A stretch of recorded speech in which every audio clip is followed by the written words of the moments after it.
E é muito sério isso aqui. Fala assim, ó, não se deixem enganar, de Deus não se zomba. Saiu uma propaganda essa semana, parece, da Dolce & Gabbana, se não me engano,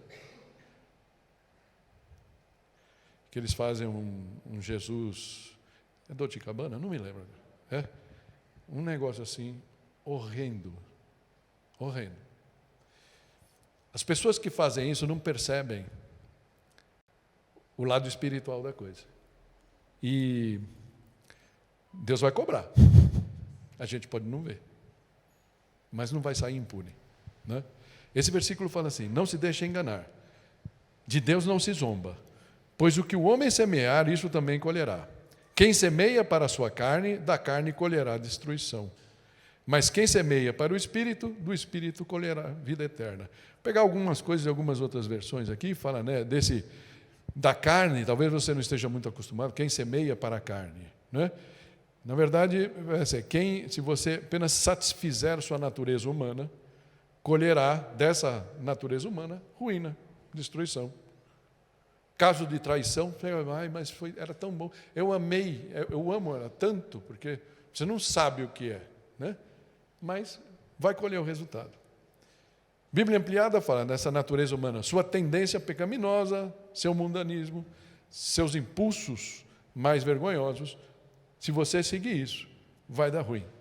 A Bíblia Mensagem fala, seus motivos egoístas, colherá ervas daninhas na sua vida. É interessante, né? Porque o texto vai seguir, né, falando assim, Deus falando para Adão ainda.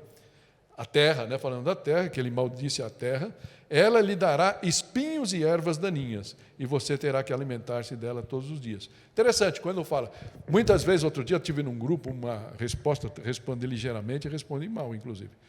Que um negócio lá que veio um cara mostrando a Bíblia, falou, a Bíblia fala que trabalho é maldição, então eu não quero trabalhar, não sei o quê. Tudo bem, né?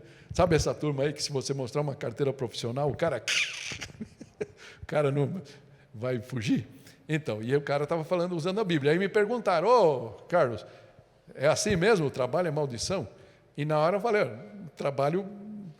Deus fez o trabalho, uma maldição com o suor do corpo, não o trabalho em si, mas a forma do trabalho, mas depois acabou se tornando bênção. Mas a verdade é que o trabalho era bênção, foi dado para o homem, para Adão.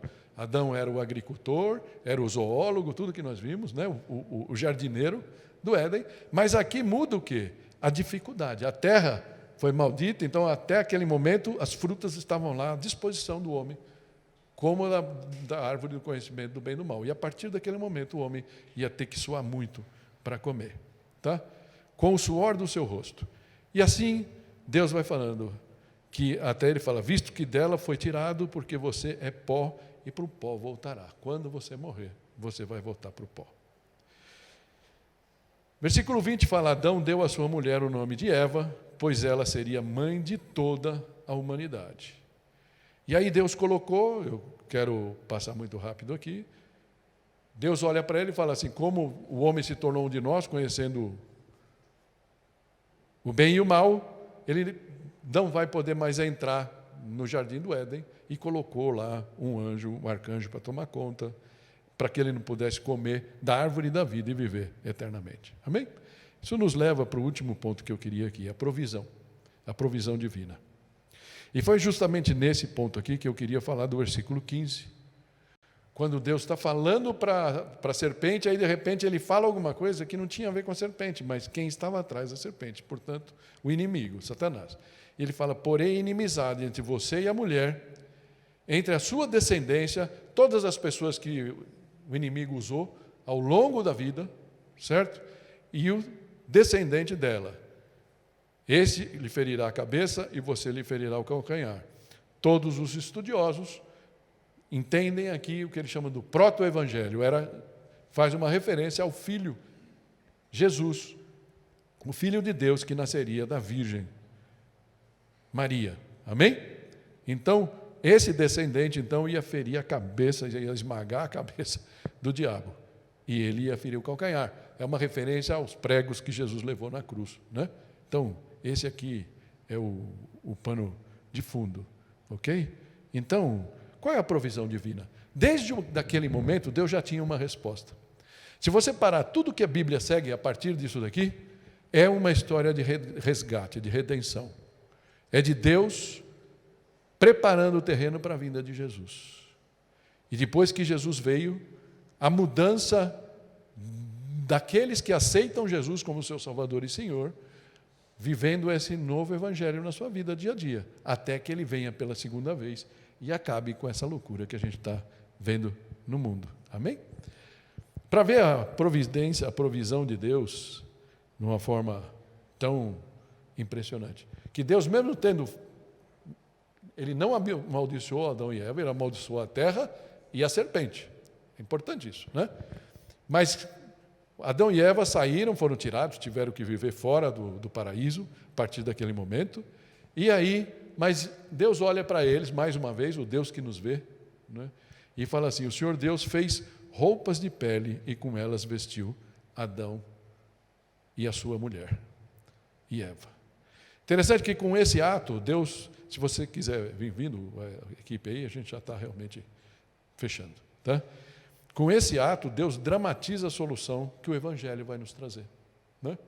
Para que ele pudesse olhar, porque os homens estavam ali tapados, e você já percebeu quando você faz alguma falta, e você vai buscar algum tipo de cobertura, você vai tentar encobrir a sua falta, terceirizando a culpa, é o mais normal, como Eva e Adão fizeram, não é? Mas muitas vezes a gente consegue uma cobertura temporária, frágil, e que vai acabar sendo outra. Dito popular não fala que a mentira tem perna curta? Não é isso que a gente escuta? É assim, né? Quando você tenta encobrir um pecado seu, uma falha sua, mais cedo ou mais tarde aquilo vem à tona. E Deus sabe. Deus olha para aquela situação de Adão e Eva tentando lá se cobrir ali com as folhas da figueira, e dizem que folha de figueira é meio áspera, nem sei se não tinha uma folha melhor para eles fazerem, mas eles fizeram dessa, não é? Aquilo ia secar, ia cair, e eles iam estar nus de novo, e aquilo que eles tentaram encobrir ia estar de novo à mostra. Deus olha para aquilo, e o que ele faz? É a primeira morte que existe na Bíblia.